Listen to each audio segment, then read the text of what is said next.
সাতক্ষীরার আশাশুনি উপজেলার বিছট গ্রামে বেড়িবাঁধ ভেঙে বিস্তর এলাকা প্লাবিত হয়েছে।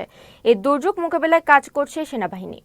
আইএসপিআর জানিয়েছে, ঈদের দিন সাতক্ষীরার আশাশুনি উপজেলার আনুলিয়া ইউনিয়নের বেড়িবাঁধের একটি অংশ ভেঙে প্রায় ১৫০ ফুট জায়গা খোলপেটুয়া নদী গর্ভে বিলীন হয়ে যায়।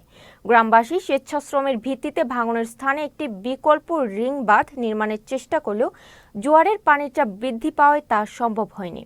ফলে রিং বাঁধ নির্মাণে বর্তমানে আশাশুনি ক্যাম্প থেকে দুটি পেট্রোল টিম এলাকাটিতে অবস্থান করে স্থানীয় লোকজন এবং প্রশাসনকে বাঁধ মেরামতের কাজে সর্বাত্মক সহায়তা করছে। এছাড়াও ইঞ্জিনিয়ার্স ব্যাটালিয়নের একটি দলকেও বাঁধ মেরামতের জন্য সেখানে পাঠানো হয়েছে।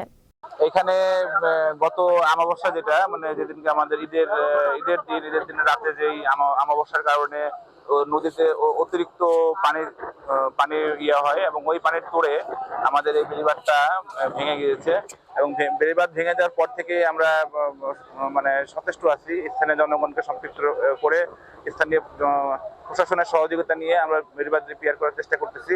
এখনো পর্যন্ত আমার কাছে তথ্যটা আসেনি। যদি তাদের এরকম হয় আমরা অবশ্যই সরকারের পক্ষ থেকে আমরা সহায়তা, এটা মানবিক ব্যাপার, এটা আমরা করব।